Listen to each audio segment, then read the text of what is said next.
Прывітанне, соненькі!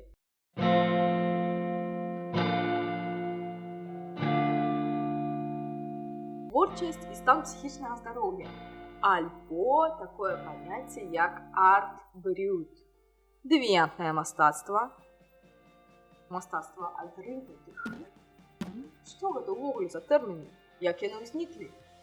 І як гэта ўсё звязана з тэрапіяй творчасцю і тэрапіяй мастацтва? Можа быць цяжка паверыць, але гісторыя арт-тэрапіі і гісторыя арт-брюта мае агульныя карані. У Еўропе ў 1872-1888 годах публікуюць свае працы французскія псіхіятры Тардьен і Сімон, прысвячаючы іх творчасці людзей з псіхічнымі захворваннямі. У 1901 годзе французскі псіхіятр Марсель Рэй адзначае падабенства ў малюнках сваіх пацыентаў, дзяцей і мастакоў-прымітывістаў. У той жа час псіхіятры Ясперс і Крапелін пацвярджаюць, што малюнкі пацыентаў дапамагаюць разумець характар іх псіхапаталогіі. У 1908 годзе апісаны першы малюнкавы тэст для псіхалагічных мэтаў у Еўропе. У тым жа самым годзе ў Расійскай імперыі лекар-тэрапеўт Яроцкі вылучае сукупнасць псіхатэрапеўтычных прынцыпаў арэтэтэрапіі, накіраванай на натхненне чалавека з дапамогай сродкаў мастацтва, творчасці, а таксама асалоды ад прыроды. У 1913 годзе неўролаг Бехцераў стварае камітэт па даследаванні музычна-тэрапеўтычных эфектаў. Яго даследаванні, а таксама даследаванні фізіёлагаў Корсакава, Сечанава, Догеля, Канстрорум, Тарханава, Шыпулінай і Шараджан вылучаюць станоўчы ўплыў музыкі на сардэчна-сасудзістую, рухальную, цэнтральную нервовую сістэму чалавека. Бехцераў прапаноўвае ўвесці таксама лібра-псіхатэрапію, а Мясішчаў – бібліятэрапію. Не зрабіце тут памылкі. Бібліятэрапія не мае ніякага датычнення да рэлігіі. У той час пра рэлігію ўвогуле не ішло размовы, а размова ішла пра тэрапію з дапамогай чытання мастацкіх кніг. Тым часам заснавальнік культурна-гістарычнага падыходу ў псіхалогіі Леў Семёнавіч Выгоцкі піша сваю кнігу «Псіхалогія мастацтва», дзе выказвае ідэю, што экспрэсіўнае мастацтва і творчасць з'яўляюцца выдатным сродкам каналізацыі энергіі найбольш канструктыўнага прыняцця найбольш дэструктыўных аспектаў нашай асобы, што судзейнічае развіццю эмпатыі і духоўнаму росту. У тым часе ў Еўропе у 2026 годзе гісторык мастацтва і будучы псіхіятр Прынцхарн пачынае збіраць калекцыю аўтсайдэрскага мастацтва альбо мастацтва адрынутых. У той час мастацтвам адрынутых яшчэ называюць творчасць людзей, якія не маюць афіцыйнай мастацкай адукацыі. Аднак калекцыя Прынцхарна найбольш складаецца з прац людзей, якія маюць псіхіятрычныя дыягназы, бо ён бярэ іх менавіта ў клініцы, дзе праходзіць сваю практыку. Далей у развіцці ўжо арт-тэрапіі прымаюць удзел ангельскі мастак Адрыан Хіл, а таксама Эдыт Крамер і Маргарэт Наумбург. Аднак іх позіркі на арт-тэрапеўтычныя сродкі і іх дзейнасць трохі адрозніваюцца. Напрыклад, Адрыан Хіл лічыць, што маляванне, а таксама іншыя віды творчасці дапамагаюць чалавеку папросту адцягнуць увагу ад сваіх турботаў і засяродзіць яе на чымсьці іншым, а гэта судзейнічае рэабілітацыі. У сваю чаргу Наумбург і Крамер сцвярджаюць, што арт-тэрапія дапамагае пабачыць, выявіць унутраныя канфлікты і абавязкова перапрацаваць іх спачатку ў метафарычнай форме праз мастацтва, а потым ужо расшыфраваць, як гэта атрымалася зрабіць у творы і перанесці атрыманы, асіміляваны вопыт у сваё жыццё, у рэчаіснасць. У 1941 годзе у Еўропе Ірэн і Джилберт Чэмберланы адкрываюць сваю псіхіятрычную клініку ў Уітмед-цэнтр. Гэты цэнтр прынцыпова адрозніваецца ад усіх ранейшых псіхіятрычных клінік. У ім прысутнічаюць шматлікія студыі для заняткаў творчасцю, ганчарствам, выяўленчым мастацтвам, музыкай, паэзіяй. Пануе так званая прыязная атмасфера сяброўства. Дзейнасць Уітмед-цэнтра прыцягвае да сябе ўвагу грамадства ў 40-60-х годах і моцна ўплывае на тагачасных псіхолагаў і мастакоў. Паралельна адбываецца такі працэс. Мастацкая супольнасць заўважае, бо гэта немагчыма не заўважыць, што творчасць людзей з псіхіятрычнымі дыягназамі вельмі часта нагадвае творчасць сюррэалістаў, абстракцыяністаў, авангардыстаў і прымітывістаў, што было ўжо заўважана раней. Дзякуючы гэтаму папулярным становіцца так званы аналіз вынікаў дзейнасці альбо аналіз вынікаў творчай дзейнасці, як адзін з крытэрыяў да дыягностыкі захворванняў і разладаў. Аднак гэты метад перажывае ўжо да нашага часу шматлікую крытыку і не з'яўляецца афіцыйна прымальным і дастатковым для таго, каб ставіць нейкі дыягназ. У сваёй кнізе 60-х гадоў «Свет мастацтва» такі мастацтвазнаўца, як Артур Данта, піша, што мастацтвам мы можам лічыць усё, што прызнанае за мастацтва іншымі мастакамі супольнасцю.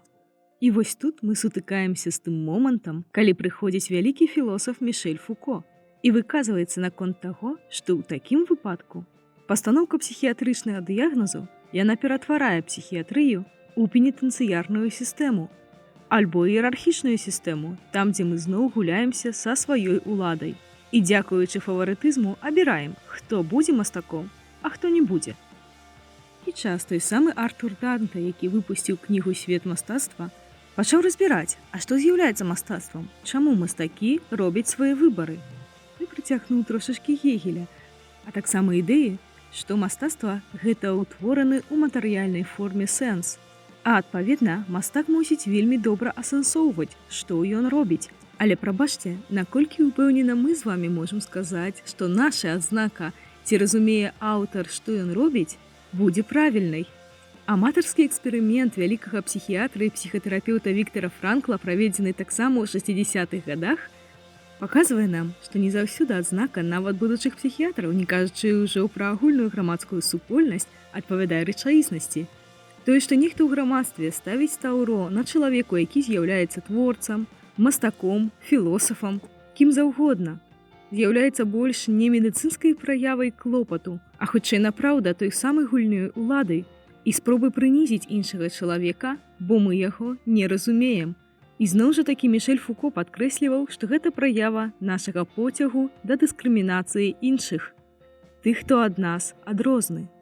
Звязаныя паміж сабой не творчасць і псіхічныя разлады, а звязаныя паміж сабой здольнасць творчасці напраўду ў арт-тэрапіі дапамагаць іншым, людзям з псіхічнымі і з фізічнымі праблемамі, выходзіць з гэтых праблемаў і іх перажываць. Напрыклад, сублімаваць свой псіхалагічны дыскамфорт. Пра то, як гэта адбываецца яшчэ трошачкі пазней і неаднаразова ў цэлым цыкле маіх відэа. Это варта глядзець, бо кожны з нас мае ў сваім жыцці моманты, калі балюча, калі непрыемна, і з гэтым трэба штосьці рабіць. А таксама здольнасцю творчасці размаўляць метафорамі. Тым гэтыя метафоры пераносяць у рэчаіснасць, з гэтага яшчэ выйшла наратыўная псіхалогія. Таксама здольнасць творчасці адцягваць увагу, тое, што заўважаў Адрыан Хейлс і Яроцкі. Усё гэта было праверана і даказана. Былі апублікаваныя даследаванні, сярод якіх знаходзіцца агляд кантраляваных клінічных даследаванняў адносна эфектыўнасці дзейнасці арт-тэрапіі. І вось гэтыя даследаванні сваімі вынікамі ў найбольш простай мадэрнісцкай навуковай парадыгме паказваюць, што арт-тэрапія напраўду мае высокую эфектыўнасць. То бок, прымяняючы яе метады, можна дапамагчы сабе і іншым перажыць як псіхалагічны дыскамфорт, так і фізічны боль. Яны дапамагаюць пры неўратычных разладах, пры разладах асобы, пры пасттравматычных стрэсавых разладах, пры трывожных разладах, а таксама людзям, якія маюць фізічны боль. То бок, яна дапамагае людзям, якія знаходзяцца ў клініцы, не маючы ніякіх псіхалагічных праблемаў, але маючы звычайныя хваробы і перажывання болю. Пра гэта кажуць рандамізаваныя кантраляваныя клінічныя даследаванні, агляд якіх быў апублікаваны ў 2014 годзе. Гэта амаль узровень мета-аналізу. А таксама клінічнае даследаванне 2017 года Шэлла. Усе спасылкі знаходзяцца пад гэтым відэа. Хочу сказаць, што мой месадж усяго гэтага відэа. Вам не трэба мець дыягназ для таго, каб быць творцам. І дыягназ не з'яўляецца абмежаваннем вашай творчасці. Я не кажу пра тое, што калі ў вас ёсць дыягназ, вы абавязкова добры творца. З іншага боку, калі чалавек, у якога ёсць праблемы, паказвае сваім прыкладам, што ён здольны з гэтага выйсці, з гэтых праблем, і што ён здольны нешта ствараць і напаўняць гэты свет чымсьці прыгожым, альбо гэта не абавязкова будзе добра і прыгожае. Ёсць шмат вельмі цёмнага мастацтва, такога dark art. І калі чалавек займаецца гэтым, гэта таксама можа быць паказніком сублімацыі.